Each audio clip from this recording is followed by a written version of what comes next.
Hi everyone, welcome.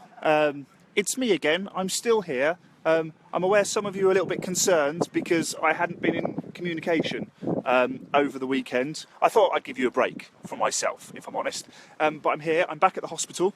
So I've just had radiotherapy again, which is going well. And I'm actually on my way to another clinic for an outpatient appointment where they're going to do an echo scan of my heart to check that it is still beating. To be honest, I don't know why they need to do that, because I can definitely tell them my heart is still beating, but they need to see how strong it is. So that's all good.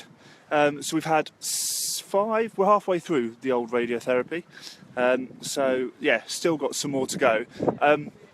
But yeah, I thought I'd share some thoughts I've had over the weekend, because one of the most frustrating things at the moment is this whole, you're told you're going to die and time is, limited, but you still don't understand or know or have any comprehension of how long that actually means. I'm still being given lots of different things by consultants, and I understand that they can't give me the actual times exactly, which is fine, I understand that.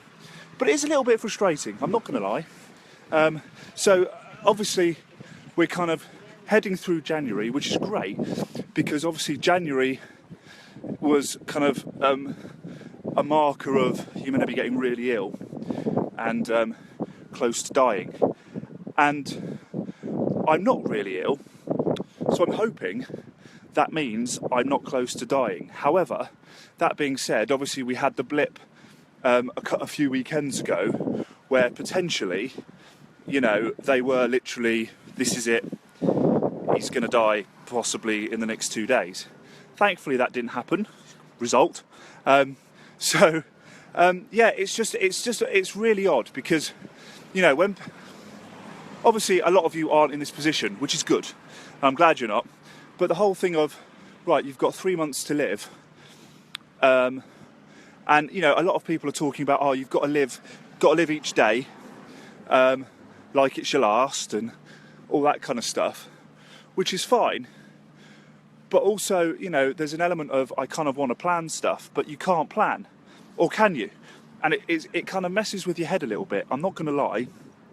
Where you've kind of, of course I'm going to plan things, I'm not just going to give up, but it's just really odd knowing that, yeah, you're kind of dying, but you're still here and you're still very active and you still want to do things. So yeah, it's kind of, I guess if you're in that position, what would you do? Would you maximise and live each day like it's your last? I'm not going to lie, that's really tiring. That's really, really tiring, actually. And so there are days where I kind of sit and watch TV and chill out, or even like an afternoon. If I'm chilling out at home for the afternoon, I'm really, really torn, because there's part of me that's like, what am I doing? I go out, meet people, have coffee, do stuff.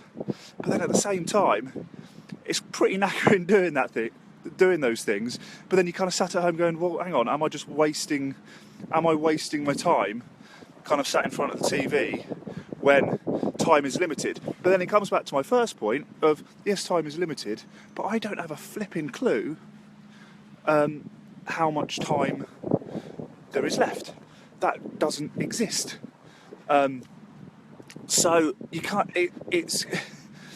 It's really, really tricky, really, really hard to kind of make any decision or kind of think about stuff to do.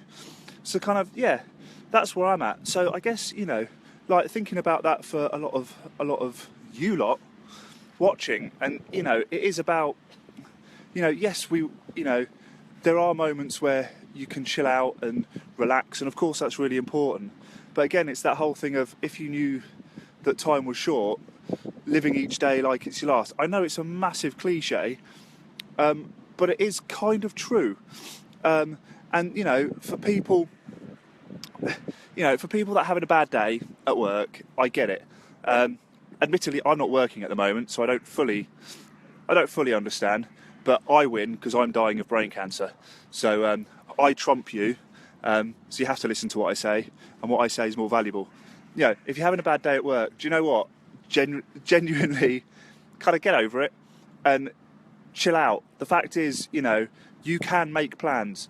You know, actually, if you hate work that much, plan to leave. Plan to get another job. Plan to do something interesting while you still can. Because again, you know, another morbid thought is, you know, you could get hit by a bus. The fact is, at the moment, I'm winning in the race of death for most people, because it's definitely going to happen probably sometime this year. So I'm in the lead, but that doesn't mean that there won't be, you know, horrible incidences and, you know, situations where people, you know, are unfortunately, you know, killed and lose their life without kind of being prepared for it, and it just happens really quick. So some of you, not to be too morbid, you might beat me, okay? So actually think carefully about what you're doing. Go out there and do stuff. Do the things that you've always wanted to do.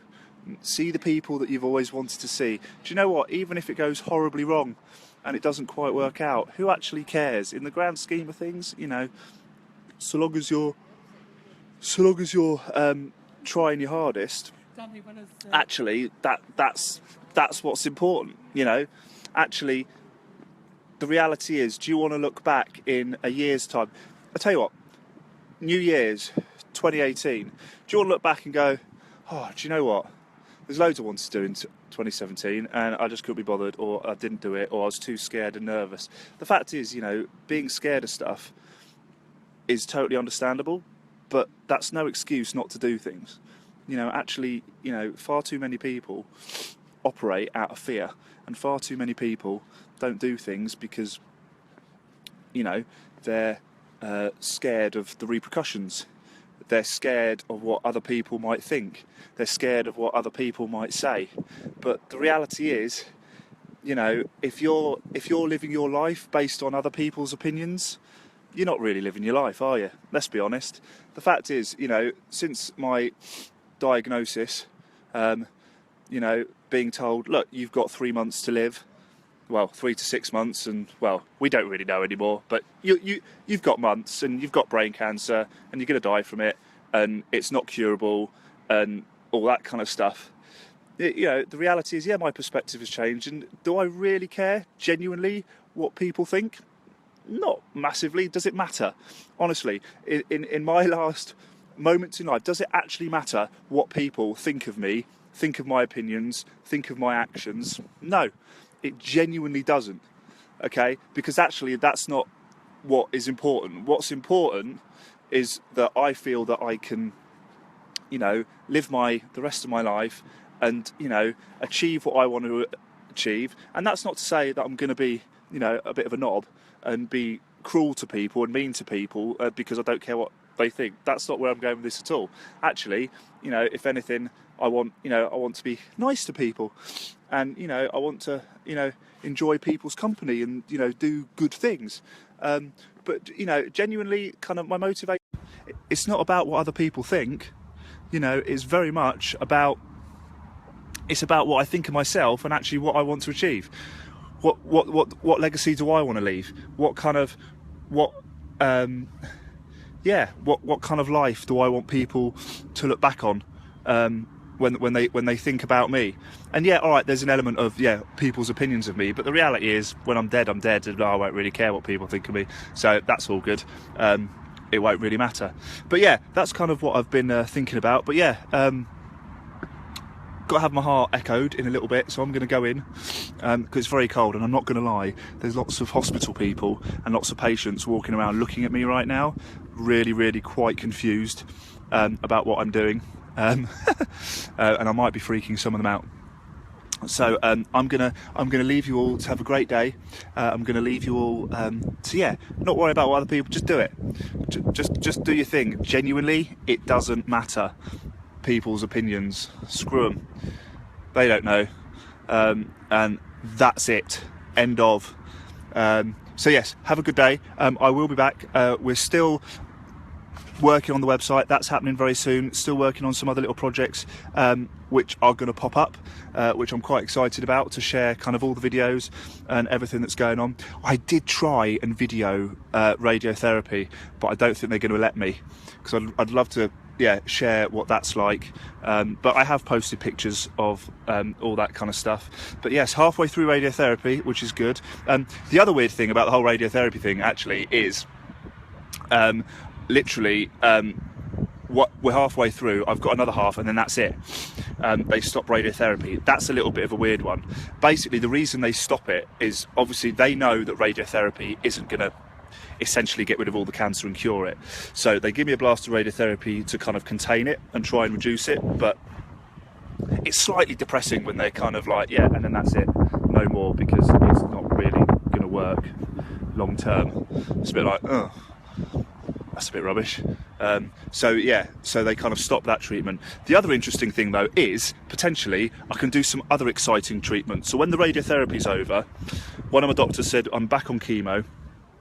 Hair falls out, potentially, not looking forward to that, back on chemo. But then after they've done 2 months of chemo, and again, this is where it's weird, because they're saying, oh yeah, you've got another 2 months of chemo. Well, potentially I could be dead before then. So again, it's a little bit of a weird one. They're kind of not sure how long I've got. But if I get through 2 months of chemo, we go back in, and then we start talking about alternative weird therapies. Now, I'm really hoping for an amazing therapy that can only be administered in Miami. That's what I'm going for. So I have to go to Miami for some very specialist cancer treatment. It's unlikely, let's be honest. It would probably be some weird treatment with some weird drugs. The thing about that is, if you go onto the kind of trial stuff, it's basically not supported by NHS. So NHS put it on, but you have to stop the normal therapy, which is it's a massive gamble, because you stop the normal therapy and say you're going to do a trial. Essentially you're saying, right, stop treating me for my cancer. I'm happy to die if the trial doesn't work. So, but we're not worried about that. I'm not concerned about it, genuinely. Like, if that decision has to happen, I'm sure it'll, I'll make it when it happens. But, right now it's all good. And yes, I'm going to go and have my heart looked at to check that it still works. And stuff. So have a good day, and I will speak to you all very, very soon.